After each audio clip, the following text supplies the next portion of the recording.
Bonjour à tous et bienvenue sur le podcast de la grande famille. Aujourd'hui, c'est une nouveauté. Nous sommes dans le studio d'IA et c'est avec grand plaisir que j'accueille Clémence Salamand, qui est une de nos familles au pair. Et comme chaque épisode, je suis toujours en joie d'enregistrer un épisode de la grande famille. Bienvenue Clémence et merci d'être avec nous. Merci Manuela, je suis ravie d'être avec toi. Donc Clémence, tu es maman d'une famille de 3 enfants. C'est ça. Tu habites au Pays Basque et tu es entrepreneur. Est-ce que tu peux nous parler un petit peu de ton parcours et comment tu es devenue entrepreneur, comment tu es devenue maman de 3 enfants? Avec plaisir. Donc moi, au départ, je ne suis pas du Pays Basque, moi je viens de Lille. Et c'est finalement la rencontre avec mon mari Romain qui a fait que j'ai progressivement déménagé dans le sud-ouest avec une petite étape à Bordeaux, puis une étape au Pays Basque. Donc, j'ai envie de dire que j'ai commencé ma vie professionnelle à Bordeaux. J'ai fait une école de commerce, donc un premier pan de vie dans des fonctions commerciales. D'abord, j'ai travaillé dans un grand groupe de distribution qui s'appelle Procter pendant quelques années. Et ensuite, je suis passée de l'autre côté distributeur, parce que je suis partie travailler chez Cdiscount, toujours à Bordeaux. Donc ça a duré entre à peu près 6 ans et à la suite de ces 6 années de vie avec Romain, on a décidé de fonder une famille. Donc c'est là qu'on a accueilli notre premier fils. Et là, honnêtement, je sais que je ne suis pas la seule, mais moi j'ai vraiment vécu un électrochoc parce que d'une part quelque chose s'est réveillé en moi sur cette envie d'entreprendre qui a toujours existé et qui s'est réveillée. Et on va dire qu'elle n'avait jamais disparu, mais il y avait toujours le sentiment de ne pas être à la hauteur. Et en devenant maman, j'ai aussi gagné en confiance et aussi une nouvelle force en moi. Et il y a aussi le côté de venir rentabiliser le temps que je ne passais pas auprès de mon fils. C'est-à-dire que tout le temps où on n'était pas ensemble, j'avais envie que ça soit du temps ultra productif et rentable. Alors, je ne parle pas en termes financiers, mais plus en termes d'épanouissement et de kiff. Et en fait, c'est là que j'ai réalisé que dans le poste dans lequel j'étais, je n'étais plus épanouie, je m'ennuyais. Et donc, j'ai décidé de donner un bon coup de pied dans la fourmilière et de monter mon entreprise à ce moment-là. Et puis, la rencontre aussi avec Cécile, qui est mon associée, parce que je suis entrepreneur, mais on est co-associée et co-créatrice, a aussi permis la création de Plantine, qui est un réseau de micro-crèches dont on aura peut-être l'occasion de parler un petit peu plus tard. Oui, avec grand plaisir, mais je trouve ça extrêmement puissant ce que tu dis. Dans l'événement et l'expérience de la maternité, ce que ça peut révéler chez la femme et que l'esprit d'entrepreneuriat se soit éveillé en fait un peu concomitamment ou successivement à cette expérience de vie, parce qu'on le constate maintenant de plus en plus et l'entrepreneuriat féminin prend de l'essor parce que je pense que et je reprends tes mots, c'est que je pense qu'il y a ce sentiment de se sentir pas capable, en fait. Ouais, c'est tout à fait ça. Pendant très longtemps. Que je ressentais, et qui est partagé par nombreuses personnes. Enfin, moi, je sais que c'est aussi des choses que je ressens. Et jusqu'au moment de se dire, finalement, être maman, et c'est un événement qui transforme la vie d'une femme, j'y arrive, alors pourquoi j'arriverais pas à faire d'autres choses qui me paraissent impossibles? Exactement, ça donne des ailes, vraiment, il y a une nouvelle intensité qui se crée en nous, en tout cas en moi, c'est comme ça que je l'ai vécu, et ça m'a permis de franchir le cap. Donc, premier bébé, installation au Pays Basque, tu quittes Cdiscount. Ouais, alors premier bébé, on est toujours à Bordeaux, je quitte Cdiscount et là je prends un petit peu le temps de réfléchir. L'idée ne vient pas tout de suite, la rencontre avec mon associé ne se fait pas immédiatement. Alors pour être honnête, c'était une amie au départ, donc j'ai dû un petit peu aller la chercher aussi et lui montrer qu'elle en était capable, parce qu'elle aussi, elle avait ce syndrome d'imposteur. Donc voilà, il y a eu une petite année de réflexion où je me suis mise en congé parental. Et à la suite de ça, j'ai réalisé que, je n'étais pas du tout faite pour rester auprès de mon fils, de mes enfants. Ça a été difficile pour moi de rester à la maison. Donc, je savais que j'avais envie de retourner au travail. Et aussi l'envie de plus de nature dans mon environnement, dans notre environnement de famille. Et donc, c'est là où le Pays Basque est intervenu et qu'on a choisi de déménager, parce que mon associé avait aussi ce projet de déménager au Pays Basque. Donc, finalement, les planètes se sont alignées et il y a eu un déménagement de prévu qui a été finalement simultané avec la création de Plantine. Et elle est originaire d'où ? Elle est toulousaine. D'accord, ok. Toulousaine, mais avec un fort attachement au Pays Basque, donc un souhait de venir aussi installer sa famille ici. Vous vous aménagez au Pays Basque et là, se crée Plantine. Donc, est-ce que tu peux nous parler de Plantine ? Avec plaisir. Donc, comme je l'ai dit il y a quelques minutes, donc c'est un réseau de micro-crèches qui a la spécificité d'accueillir les enfants en extérieur. Donc, en fait, tout le projet pédagogique fait que les enfants sont amenés à vivre tous les moments forts de leur journée en nature, en environnement extérieur. Donc, ça va être les siestes qui sont proposées dans des hamacs dans le jardin, les repas qui sont proposés à l'extérieur quand les températures sont encore agréables pour pouvoir profiter du repas. On a des animaux. Donc, évidemment, les enfants sont équipés avec des petites tenues de pêcheurs, les professionnels aussi. Et puis, en fait, il y a toute une conception de la crèche à l'origine qui fait que les flux dedans-dehors sont facilités. Et toute la journée, les enfants... sortent, rentrent, sortent ou passent la journée dehors quand la météo le permet, mais beaucoup plus que dans une crèche traditionnelle. Ok, génial. Ouais. Et donc aujourd'hui, vous avez plusieurs crèches ? Tout à fait. On a 3 micro-crèches qui sont basées dans le sud des Landes, donc dans le département voisin. Donc c'est dans des petites communes, Saint-André-de-Seignangues, Saint-Vincent-de-Tyrosse et Saint-Jour-de-Marenne. Ok. Dans chacune des crèches, on a une équipe de 5 personnes. Ça va être une directrice, qui est soit éducatrice de jeunes enfants, soit infirmière de puériculture. Et ensuite, on a 4 professionnels de la petite enfance, diplômés, donc qui ont soit le CAP petite enfance, soit elles sont auxiliaires de puériculture.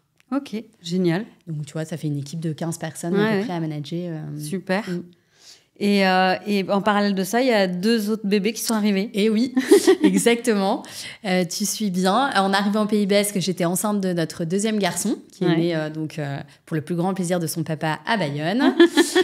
Et on a accueilli notre fille en avril 2023. Donc ça s'est un petit peu enchaîné. Donc voilà, on a 3 bébés et Idoia a la particularité d'être née à la maison. C'était aussi un projet fort dans notre vie de famille. Donc, on l'a accueilli à Arbonne. Génial. Il y a maintenant quelques mois. Ok, félicitations. Merci. Parce que ça aussi, c'est une expérience.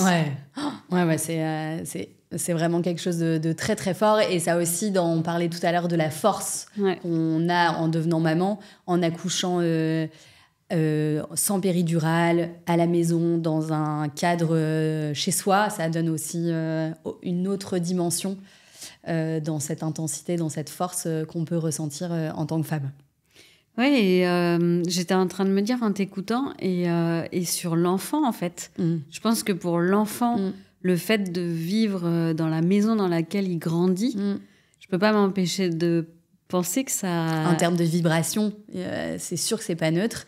Idoia, elle est née dans sa chambre. Tous les soirs, elle dort là où elle est née. Donc, c'est sûr. Ah non, c'est génial. Une chouette aventure. Une chouette aventure de famille et de couple.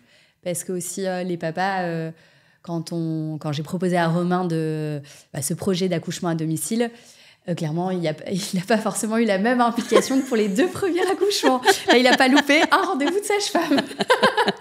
Parce qu'il savait qu'il allait devoir avoir un rôle. Donc, il y avait aussi beaucoup plus d'assiduité, tu vois, dans la préparation. De pression aussi pour lui, parce que et les spectateurs, et c'est pas facile. Oui. C'est quelle place trouver dans ce projet-là, mais il l'a tout à fait trouvé. Et c'était un beau moment de couple. Ok, génial. Merci pour ce partage, c'est chouette. Plaisir. Et donc, pour accompagner toute cette belle famille, vous avez fait le choix d'accueillir une au-pair. Oui, tout à fait, parce que moi, je suis chef d'entreprise. On a parlé de Plantine. Romain est lui aussi chef d'entreprise, avec aussi quelques missions d'administrateur qui fait qu'il il est amené à pas mal s'absenter et à voyager hors du Pays Basque. Donc, ça fait que tout cumulé, on avait des semaines très intenses. Et donc, on a décidé d'accueillir une première jeune fille au pair, tu vois, en septembre de l'année dernière. Donc là, on est à notre deuxième accueil de jeune fille au pair. Et on est bon, t'imagines bien, on est hyper ravis, hyper contents. Ça a changé beaucoup de choses dans notre fonctionnement de famille et ça nous a apporté beaucoup de sérénité et de flexibilité aussi dans l'organisation. Donc, super chouette d'avoir osé, parce qu'au début, on y a pas mal réfléchi. C'est vrai que ça peut faire peur un petit peu comme projet. Et c'est pour ça que là, je me souviens très bien, c'était durant l'été, quand on réfléchissait à cette option et on a pas mal écouté tous les podcasts de la grande famille. Ça nous avait beaucoup, beaucoup pété. Et on a décidé donc de se lancer et on ne regrette pas du tout. Génial. Et comment on fait parce que je sais que c'est un processus qui est long, qui est anxiogène parfois, ou en tout cas qui peut créer une forme d'inquiétude. Surtout la première fois, dans la peur de se tromper dans le choix de la personne, parce qu'on partage notre intimité, parce que on donne beaucoup de notre temps, de notre espace intime, en fait. Et c'est ça qui rend, je trouve, l'expérience aussi engageante. Comment tu as réussi, toi, donc tu disais que tu as écouté le podcast, mais à dépasser, alors je vois bien avec toutes tes expériences de vie que la barrière de la peur, tu sais, aujourd'hui, c'est pas un obstacle en tant que tel, mais à faire le choix des personnes. Parce que ça, tu dis que ça s'est bien passé et on est totalement transparent là-dessus. Ça se passe pas bien à tous les coups. Ça s'est bien passé, c'était pas parfait, la première année notamment, mais on va en reparler. Et pour répondre à ta question, comment on s'est... la réflexion que j'ai eue et qu'on a eue finalement ensemble, déjà, nous, on avait l'habitude de partir avec des babysitters en vacances. Alors, c'est sur un laps de temps beaucoup plus court, mais on avait quand même déjà pu tester le fait de partager notre intimité, nos nuits, les petits déjeuners, etc., avec des personnes qu'on ne connaît pas très bien. Et ça s'était plutôt bien passé. Donc, on avait pu faire ce premier test-là. Après, moi, pour me projeter, je me disais toujours, imagine demain, tu as une petite cousine que tu connais pas très bien qui vit chez toi.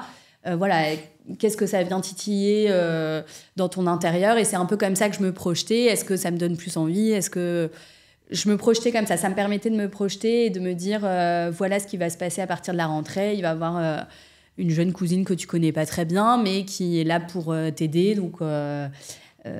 ça a ses plus, ça a ses moins. Qu'est-ce que je pourrais rajouter dans le processus de réflexion? Et après, on va parler peut-être vraiment des critères de choix.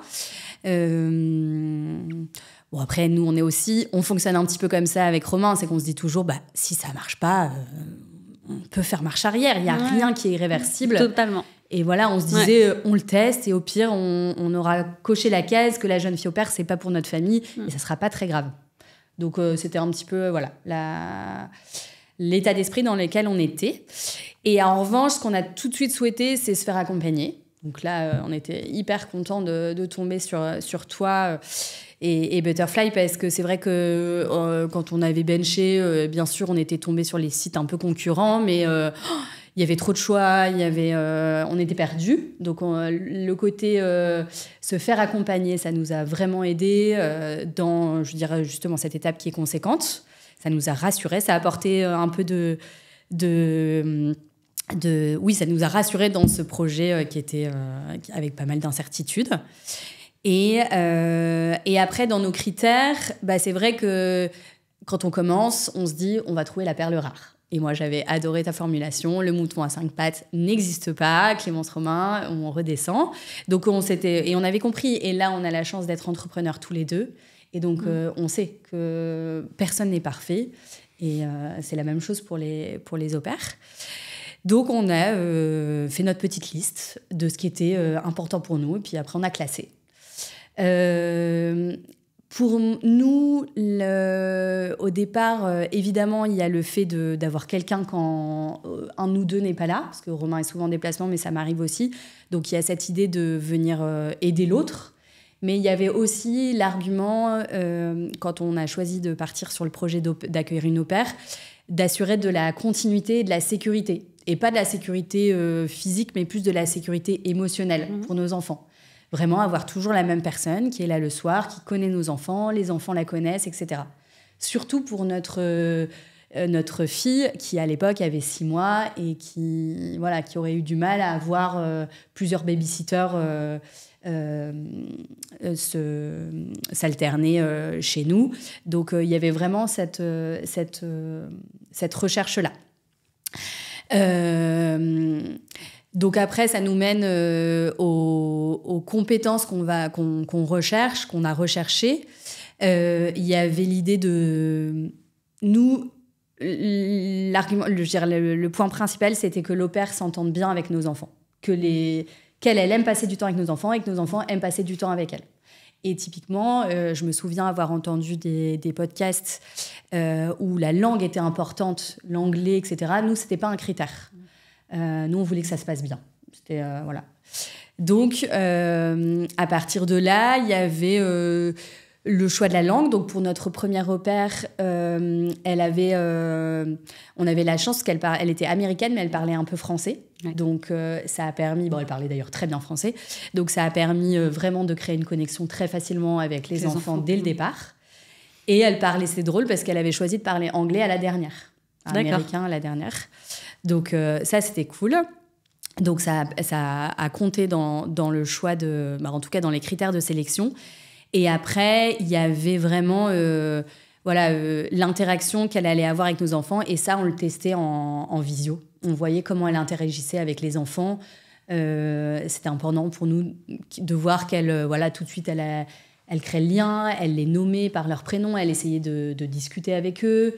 Alors avec les grands, parce qu'avec les bébés, c'est plus compliqué à distance, mais il y avait cette espèce de feeling qu'on essayait de juger, de retrouver en visio. Et en effet, je pense que pour une première expérience, quand l'au-pair a des notions de français ou elle parle un minimum de français, ça aide toujours pour les enfants à accrocher dans l'expérience parce que c'est nouveau pour eux, c'est une nouvelle personne, il faut qu'ils partagent leur maison, qu'ils partagent leurs parents, qu'ils partagent leurs repas, leurs jouets. Et donc, cette notion de partage pour les enfants, elle est pas spontanée et elle s'apprend dans la sociabilisation. Donc, le fait que l'au-pair, elle arrive à créer du lien avec la langue au démarrage, c'est quand même plus facile. C'est souvent ce que j'explique aux familles. Et après, les expériences suivantes, quand l'au-pair parle plus français, finalement, les enfants, ils ont déjà cette familiarité avec l'expérience. Tout à fait. Et après, juste pour ajouter, là, notre seconde au-pair, qui est australienne, ne parlait pas du tout français en arrivant. Okay. Et moi, je suis épatée de voir à quel point elles apprennent vite. Donc, je trouve aussi que, finalement, les mots de français, le b.a.-ba du français, pour communiquer avec un enfant, ça arrive aussi hyper vite. Ouais, donc, c'est intéressant ce que tu dis. Ouais, elle a appris vite. Et les enfants... le fait qu'elle leur parle qu'en anglais, c'est passé de façon fluide. Alors moi, les aînés, ils ont 7 et 5, mais directement, ils se débrouillaient. Alors au début, vraiment, sur ses premiers jours, elle utilisait une petite application pour traduire quand vraiment il n'y avait pas de communication possible avec eux. Mais franchement, avec les gestes, en montrant les choses, avec la personnalité qu'elle a, parce qu'elle est très douce, elle est très enveloppante, ça s'est très très bien passé. Et aujourd'hui, elle parle très très bien français au bout de quelques mois. Ah ouais. C'est génial. Ah ouais. Ok. Donc 2 anglophones, une américaine, une australienne. Alors que c'était pas forcément un critère de départ. Non, pas du tout. Et honnêtement, quand on rêvait au départ. Parce que c'est toujours l'étape où on se dit dans l'idéal qu'est-ce qu'on aimerait, ou la liste au Père Noël. C'est vrai qu'on aimait aussi le côté espagnol parce qu'on est proche de la frontière, donc on regardait aussi pas mal les latino-américaines. On avait eu des échanges et on avait failli aboutir avec certaines, mais au final la vie a fait qu'on a pour l'instant eu que des anglophones. Et par rapport à ton expertise et ton métier d'accompagnement des enfants, Pour toi, qu'est-ce que ça apporte à tes enfants, le fait d'avoir choisi cette expérience de vie? Parce que j'ai envie de dire d'expérience de vie, parce que pour moi, finalement, l'au pair, c'est pas un mode de garde, c'est un mode de vie. Tout à fait. Il y a vraiment l'ouverture et l'accueil. C'est accueillir quelqu'un. Nous, on l'a vraiment présenté aux enfants en leur disant que on accueillait quelqu'un qui venait découvrir la France, découvrir le Pays Basque, et qu'on allait être sa famille d'accueil pendant 1 an. Donc, c'est vraiment s'ouvrir aux autres, à la différence. Et ça, c'est hyper important quand on est parent. Au-delà de moi, ma casquette chef d'entreprise dans la petite enfance, ça nous a tout de suite parlé avec Romain, et ça fait partie des valeurs qu'on cherche à inculquer avec à nos enfants. Et donc ça, c'était un des premiers critères. Après, tout à l'heure, on en a parlé, pour moi, il y avait aussi cet aspect continuité émotionnelle, avoir une figure d'attachement pour nos enfants quand nous, on n'est pas là, pour venir stabiliser notre barque familiale qui a un capitaine de substitution quand ni lui ni moi, on est là, ou quand il n'y en a qu'un qui est là. Le bénéfice le plus fort, c'est celui-ci, c'est le soutien émotionnel et la continuité, et aussi le soutien psychologique, parce que finalement... l'au pair, il est là aussi pour vivre les moments de joie et les moments et parfois des moments plus difficiles ou des moments de peine dans la famille. Et pour les enfants, c'est une personne ressource supplémentaire. Tout à fait. Donc, en effet, je pense que ça atténue les petits stress du quotidien, et ce qui rend les choses plus sereins. Et on sait à quel point cet équilibre-là, il est tellement fragile. Que quand toute la recette ou la mayonnaise prend bien, ça fait des mets qui sont assez succulents. Ouais. Et ce qu'on leur dit aussi souvent à nos enfants, c'est que c'est plus dur pour l'au pair d'être chez nous que pour nous de l'accueillir. Elle est toute seule, elle est loin de chez elle, elle est loin de sa famille. Et ça, c'est important pour nous de leur expliquer quand parfois... typiquement, il y a eu un petit couac de communication il y a 2-3 jours, et notre père allait aller chercher mon fils à la garderie un peu trop tôt. Il aime beaucoup la garderie, donc il veut toujours qu'on aille le chercher à la limite. Sauf que quand c'est elle qui va le chercher, elle va le chercher plus tôt parce qu'elle a récupéré d'abord notre fille, et donc il est privé de quelques heures de garderie. Et donc, en arrivant, bien sûr, quand je comprends qu'elle a été les chercher alors qu'elle ne devait pas, je l'explique à mon fils et il se met en colère. Et je lui explique qu'elle ne comprend pas encore super bien le français, qu'elle a fait une erreur et que tout le monde fait des erreurs, et lui inclus. Voilà, c'est aussi rappeler que c'est plutôt l'au pair qui est dans une position où il faut que nous, on soit dans la bienveillance constante, plutôt qu'elle soit toujours là pour nous. Ouais, mais je pense que c'est une recette pour une expérience qui se passe bien. Parce que... on voit beaucoup de familles, on voit beaucoup de situations, et dans les sessions de coaching qu'on fait avec les au pairs, c'est souvent ce qui remonte de la part des au pairs, c'est que pour elles, c'est difficile parce qu'elles doivent s'adapter à un nouvel environnement, une nouvelle langue, une nouvelle vie, une nouvelle famille, et que les exigences sont extrêmement élevées en face, et qu'elles se sentent incapables d'y arriver en fait. Parfois, certaines familles, quand elles n'ont pas voyagé ou quand elles n'ont pas cette empathie que vous avez... Et aussi, je pense, cette expérience managériale du fait de votre métier, elles ne se rendent pas compte de leurs attentes qui sont très fortes, et la pression que ça peut représenter pour l'au pair. Je pense que ça aide beaucoup, en tout cas vos au pairs aussi, à se sentir bien, que d'avoir conscience et de l'expliquer aux enfants, en fait. Carrément, on essaye en tout cas. Ouais. Et puis après, on essaye aussi de communiquer avec elle en essayant de recueillir, elle, ses feedbacks, surtout au début, quand elle arrive. Nous, on lui demandait souvent à nos au pairs, ça va, t'as pas trop est-ce que t'as le moral, ta maison, tes parents ne te manquent pas trop? Voilà, c'était important à chaque fois pour nous de sonder à quel moment elle va avoir une baisse de morale, parce que c'est normal qu'elle l'ait, et qu'on soit là pour ça. Ouais. Donc... Mais oui, en faisant ces points réguliers, ça permet aussi de savoir comment va notre père, et nous adapter aussi à elle. Et comme elle voit aussi des jours où on est de mauvaise humeur, il y a un truc qui ne va pas. Et j'imagine qu'elle s'adapte aussi à ça.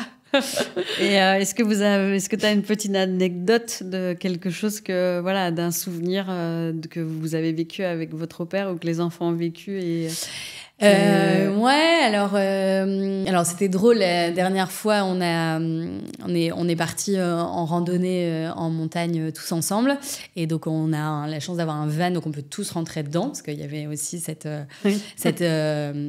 contrainte-là de pouvoir emmener notre père dans tous ces moments familiaux du week-end ou des vacances. Et en pleine randonnée, je veux dire en pleine ascension pour aller à la randonnée, le van s'est arrêté et il fonctionnait plus.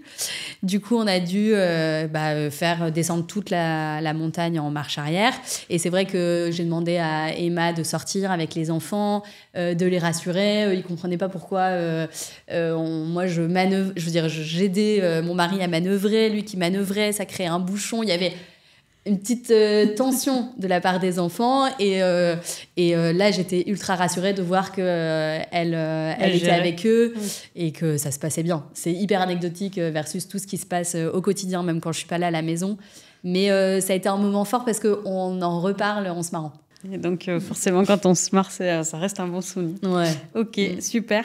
Est-ce qu'il y a des conseils en fait que tu voudrais nous partager, Clémence, avec des personnes qui sont sur le point de franchir le cap et qui sont encore indécises?